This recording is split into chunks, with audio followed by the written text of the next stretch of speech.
Fala pessoal, tudo bem com vocês? O quarto vídeo da semana, meus amigos, eu estou muito orgulhosa de mim. Eu acho que eu nunca gravei tanto vídeo assim numa semana. Olha, no início aqui do canal eu fiz até um desafio lá de comentar os assuntos que estavam em alta no X. E eu fiz acho que 3, 4 dias de desafio e depois não fiz mais. Então, olha, eu estou muito orgulhosa, viu? Eu quero agradecer a todo mundo que tá me dando esse apoio e me ajudando. Apesar do canal ser pequenininho, ele tá crescendo e eu tenho certeza que a gente vai chegar no nosso objetivo. Então, muito obrigada. Pra quem não me conhece, eu sou Thames Mori, sou teóloga, sou professora de história e eu fico aqui avaliando, dando meus pitacos, dando as minhas posições, as minhas opiniões sobre o nosso cenário político. E não só o cenário político, você vai encontrar aqui mensagens sobre Deus, sobre política, sobre história e um pouquinho de mim. Então seja muito bem-vindo, deixa seu like, se inscreve no canal e eu conto com o seu engajamento aqui, tá bom? O tema de hoje é a PEC da blindagem. Alguns seguidores me pediram esse tema no Instagram. Thames, qual é a sua opinião sobre a PEC da blindagem? Seguidores que são a favor da PEC da blindagem, entendem a necessidade. Seguidores que são contra, tipo, não é possível que você vai apoiar uma coisa dessa, isso é esdrúxulo, enfim. E eu disse a eles que eu só ia dar a minha opinião depois de ler o texto da PEC da blindagem.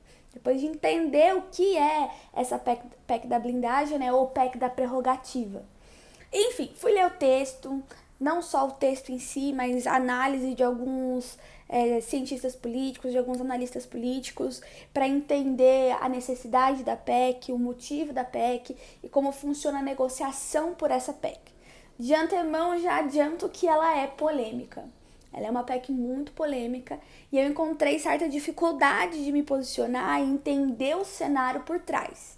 O que consiste essa PEC? Ela é um projeto que amplia a imunidade e as prerrogativas dos parlamentares, né, deputados federais e senadores, e também englobou ali em certa medida os presidentes dos partidos, das legendas, que amplia essa imunidade parlamentar com a justificativa de garantir a eles esse direito de falar, de expor e de trabalhar sem a perseguição do judiciário. Então, o que ela propõe? Ela propõe que qualquer processo que for iniciado passe primeiro pela votação, pela autorização do Congresso, né, pela autorização dos deputados federais ou do Senado. E o que ela prevê, essa PEC? Ela prevê a autorização prévia obrigatória. O que isso significa? Que qualquer denúncia criminal ali de algum parlamentar para ser levada até o STF, para ser julgada no STF, para ser transmitada em todas as instâncias que precisam ser, ela precisa primeiro ser aprovada pelo Congresso. Ela precisa ser aprovada ou pela Câmara dos Deputados Federais ou pelo Senado.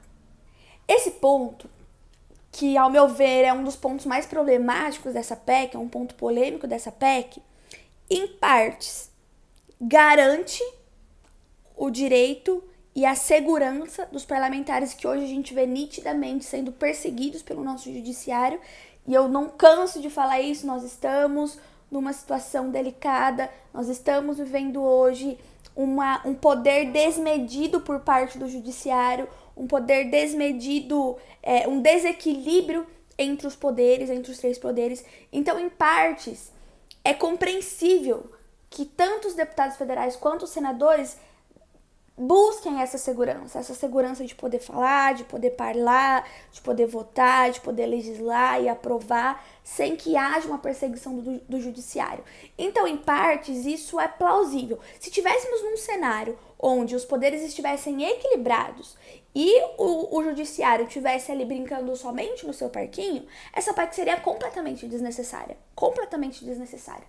Mas não é o cenário atual. No cenário atual, nós vemos um STF, nós vemos um judiciário extremamente engordecido, empoderado, e os outros poderes estão completamente desequilibrados. Então, o STF manda e desmanda, e quem tem medo obedece, quem não tem leva no lombo, entendeu? Então, devido ao cenário, eu entendo a justificativa da PEC, mas reconheço que essa primeira questão é bem complicada. E por que é bem complicada?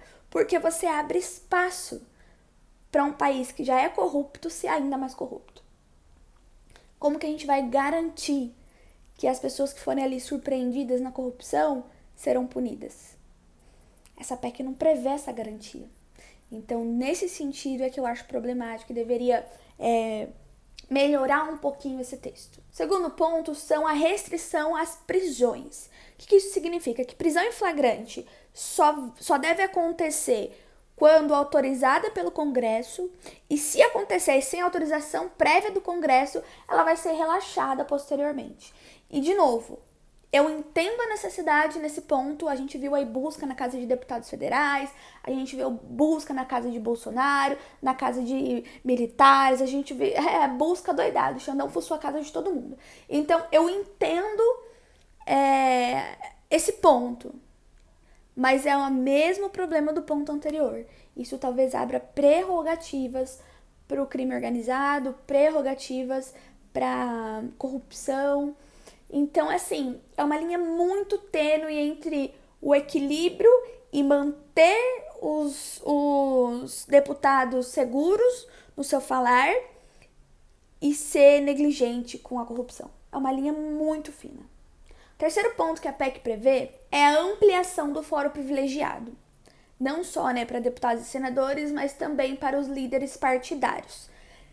Nesse ponto, eu não entendi muito a necessidade, pensando na justificativa de estamos nos blindando, de prever fórum privilegiado para líderes partidários. Mas eu entendo também que, como tudo que passa lá exige muita negociação, eu entendo que esse ponto da PEC faz parte dessa negociação. Por isso se faz necessário ter. O quarto aspecto que a PEC prevê é o duplo grau de jurisdição. Ela permite o recurso de instâncias inferiores para decisões ou julgamentos de tribunais superiores. Então, ela flexibiliza melhor quando o processo é aceito, quando o processo é tido ali em andamento. E o último ponto que essa PEC prevê, ao meu ver, resumindo ela bem resumidamente aqui, é o voto secreto, que caiu a princípio, caiu ontem a princípio, mas parece que já voltou. Enfim, eu não me atualizei muito hoje ainda sobre a questão do voto secreto, mas até a última vez que eu li sobre, ele tinha voltado por meio de uma emenda aglutinativa. Qual que é o problema do voto secreto? Eu entendo que os deputados, os senadores querem ter essa segurança de não serem perseguidos quando votam a favor de um processo judicial para um parceiro, um colega de trabalho, eu entendo isso. Mas como eleitora, eu quero poder cobrar o meu deputado quando um outro deputado for surpreendido em um processo ilícito, em processos, enfim, em crimes, em corrupção. Eu quero poder cobrar o meu deputado federal de votar a favor de votar a favor do processo contra esse parlamentar. Então, se eu olhar na visão de parlamentar, de político, eu entendo o voto secreto. Mas olhando na visão de cidadã, de eleitora, cara, o voto secreto cai bem de gesto. Cai muito mal. Então, Tami, você falou aí, resumiu a PEC e tal, qual que é a sua opinião a respeito da PEC? Vamos lá. Qual que é a minha visão sobre a PEC? Tô rindo aqui porque eu tô comentando com meu marido que ela é polêmica, Então, eu vou agradar alguns e desagradar outros. Cara, eu não aprovaria essa PEC agora nesse texto. Não aprovaria, se dependesse somente de mim. Eu revisaria o texto, eu deixaria ele menos indigesto. Tem outras ações que a gente pode tomar para frear o STF. Tem outras formas da gente pôr essa PEC, seja pensando em algo temporário. Enfim, eu acho que dá para ser construído ela melhor, de forma menos indigesta para a população, para que tenha sua finalidade respondida. O que acontece é que ela chegou no Senado e os senadores não receberam ela com tanto entusiasmo quanto os deputados federais. Ela vai ficar engavetada. Não foi colocado prioridade nela, ela vai ficar engavetada não sei por quanto tempo. E quando a poeira baixar, eles desengavetam e passam isso na miudinha, na calada da noite, quando a gente já vê, já tá lá. Entende? Então, pensando numa política limpa, numa política honesta, numa política sincera, que eu sei que é raridade nesse país, mas pensando numa utopia política, eu construiria esse texto com um pouco mais de refino, abrindo mais a possibilidade da população intervir, mas restringindo e assegurando a questão do direito do parlamentar de falar e não ser perseguido pelo trabalho que executa. Então, é uma faca de dois gumes. Ao meu ver, eu não apoiaria esse texto. Esse texto, eu encontro nele muitos problemas. Como eleitora, eu encontro nele muitos problemas. Principalmente essa questão do voto secreto, principalmente essa questão de imunidade completa, total, praticamente restrita, dependendo tão somente dos votos dos outros parlamentares. Talvez colocar mais um órgão aí nessa fiscalização, mais uma possibilidade, enfim. Não deixar tudo à conta da Procuradoria-Geral ou do STF, enfim, não deixar tudo na conta deles. Mas abrir um pouquinho mais as possibilidades. Eu me sentiria mais segura como eleitora se essas possibilidades fossem um pouquinho mais abertas. Mas entendo, porque os deputados federais dos quais eu acompanho, dos quais, inclusive o meu deputado federal, o que eu votei e o que eu acompanho o trabalho, está sendo perseguido pelo STF.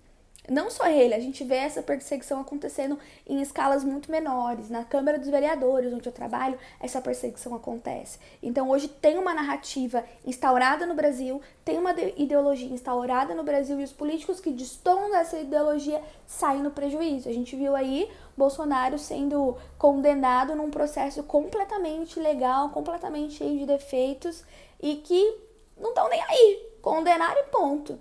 Entende? A gente tá vendo aí uma anistia sendo negociada para vendedores de água quando estavam numa manifestação. Entende? Então, realmente as coisas estão saindo do trilho. A gente vê uma mulher que foi condenada a 14 anos de prisão porque escreveu numa estátua com batom, perdeu mané.